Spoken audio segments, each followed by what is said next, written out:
আমরা অনেকে নামাজ আদায় করি, কিন্তু আমাদের নামাজ কবুল হয় কিনা সেটা জানি না। হাদিস শরীফে 3 প্রকার লোকের নামাজ আল্লাহ তাআলা কবুল করেন না। আমরা এটা আজকে হাদিসের থেকে জেনে নেব ইনশাআল্লাহ তাআলা। হাদিসটি হচ্ছে গিয়ে হযরত আবু উমামা রাদিয়াল্লাহু তাআলা থেকে বর্ণিত।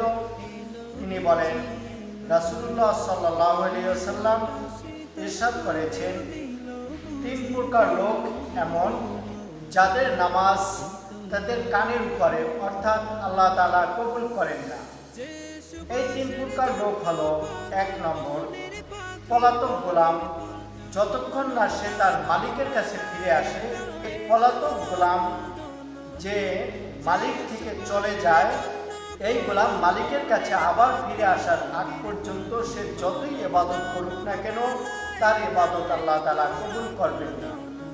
2 নম্বরে, কোনো মহিলা এমন যে তার স্বামীর সাথে পৃথক হয়ে অন্য বিছানা রাত্রি যাপন করলো, অথচ তার মন্দ চরিত্র এবং মন্দ আচরণের কারণে স্বামী তার উপর অসন্তুষ্ট।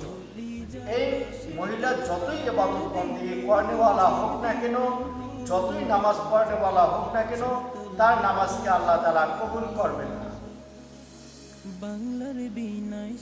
3 নম্বরে, এমন ইমাম, মসজিদের ইমাম, যেই ইমাম এতটাই প্রভাবশালী যে সে শরীয়তের বিভিন্ন খেলাফ কাজ করে, কিন্তু এলাকার মুসল্লিরা তার প্রভাব প্রতিপত্তির কারণে তাকে বলতে পারে না। কিন্তু এই ইমাম যতই ইবাদত বন্দেগী করেনেওয়ালা হোক, নামাজি হোক, কিন্তু শরীয়তের খেলাফ কাজ করে, এই ইমামের নামাজকে আল্লাহ তাআলা কবুল করেন না।